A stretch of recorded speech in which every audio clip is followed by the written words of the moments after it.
Hello, advanced algebra students. Today we're looking at summarizing data.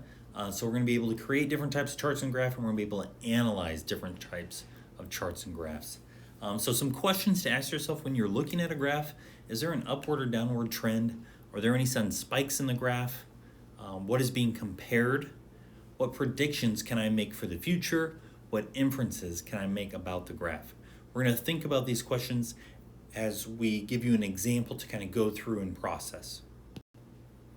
So in these two infographics here, we have Americans love the NFL, but change is looming, and we have the FIFA World Cup, the biggest stage of all. So if you want to pause this video here, look at those 5 questions on the side about what are the topics, what are the quantities that are being compared, what are some observations you can make, what surprises you, and then what do you foresee happening in 10 years. So if you want to pause this video here, and then we'll go through it together. So on this top infographic, our topics, we're kind of looking at each sport. So we're looking at each sport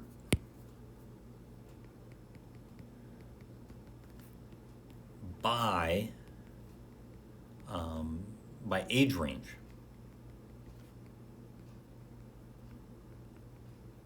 And we can see that 52% of all respondents say that they follow the NFL, but only 33% of people 16 to 25 follow it. Basketball is 42 to 40, MLB is 31 to 25, MLS is 13 to 12, NHL is from 9 to 6. At the bottom infographic, we're looking at each of the big sporting events. So right now we see that the 2018 World Cup final was viewed by 517 million people. And that goes all the way down to the Super Bowl. And then we're also looking at the global reach of each of these events. So the World Cup, the Olympics, the Winter Olympics. So what quantities are being compared, or what are the topics? This is FIFA, big events in the past 4 years. And that kind of goes back into quantities being compared. We're comparing each of those big events. And then in the top one, we're comparing each of these sports by age range. So what are some observations that we can make based on our graphs?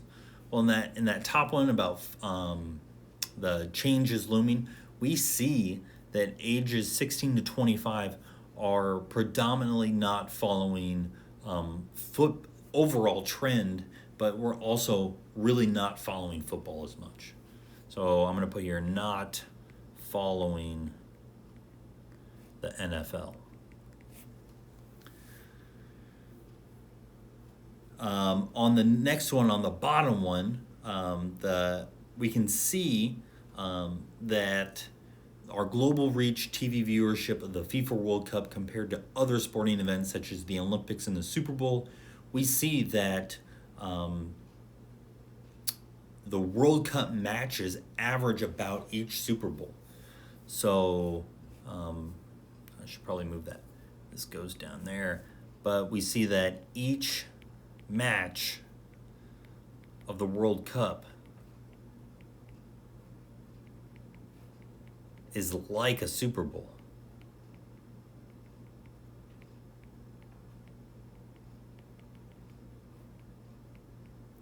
And you can write down some things about what surprises you about the graph. I didn't think that the stark difference between 52 and 33 is pretty stark difference.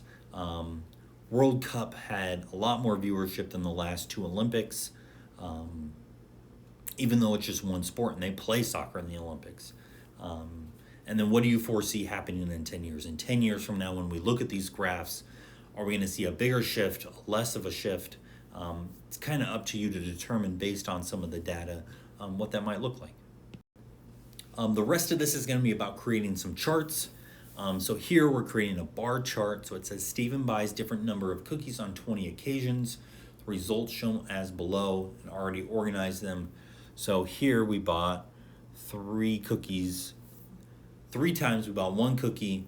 2 times we bought 2 cookies. That's 5 times we bought 3 cookies. twice we bought 4, 3 times we bought 5, and 5 times we bought 6.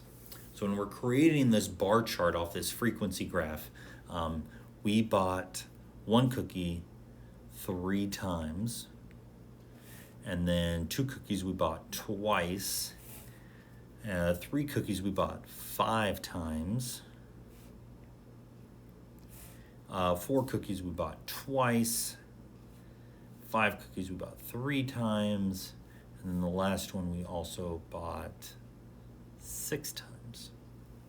So it's just a quick way to visualize our data of what's most, what's least, if we can infer anything.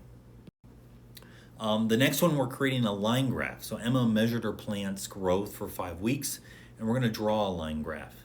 So at week 1, we're at 2 centimeters.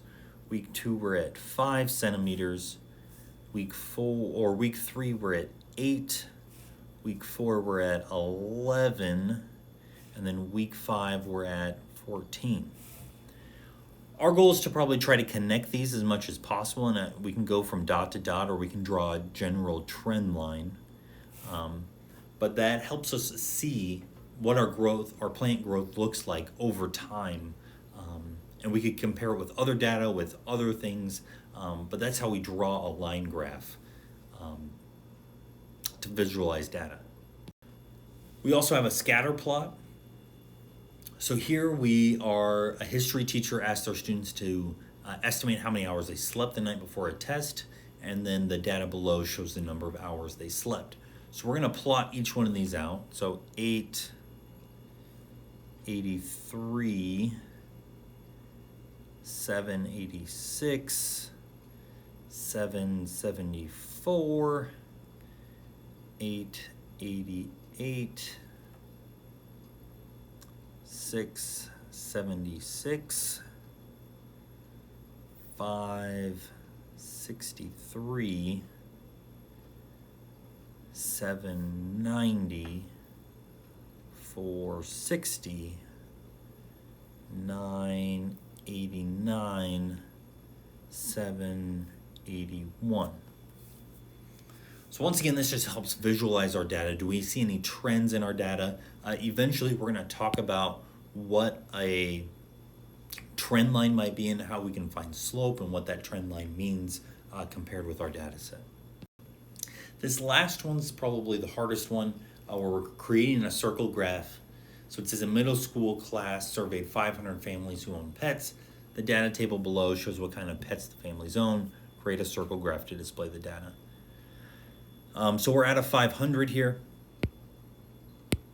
So we need to divide each of these. So we need to find what 180 divided by 500 is. And I'm going to split screen here with a calculator. I'm pretty sure I'm going to freeze, but you should still be able to hear my voice. 180 divided by 500 is what we call 36%. 160 divided by 500 is 32%. 25 divided by 500 is 5%, which means the next one's 5%, and then the last one here is 110 divided by 500 is 22%. So that helps make up our percentage of our circle. So we have 36, 32, 5, and 5. We also now need to break that up into degrees. So this is like 36 out of 100% is what percent out of 360 degrees to find our circle. So I can set up a proportion, 360 times 36 divided by 100 is 129 degrees. So you would use a compass and a straight edge to do this. But I know that that's 90, 180.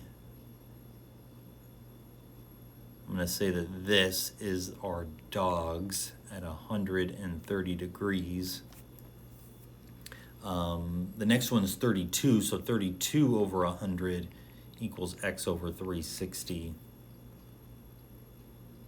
would be divided by 100 is 115. That's 180, so this right there is 115 degrees, and that's cats. 5% over 100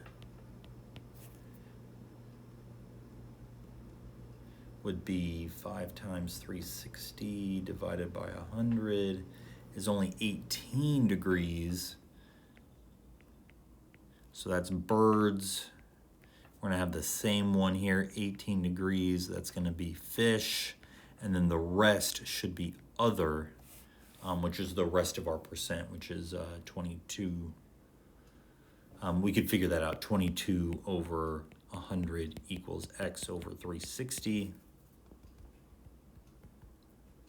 Divided by 100 is 79 degrees. So that circle graph is the hardest one to do because you have to calculate the percentage, get the percentage, convert it to a degree of our circle, and then cut our degree up into certain parts. There you go.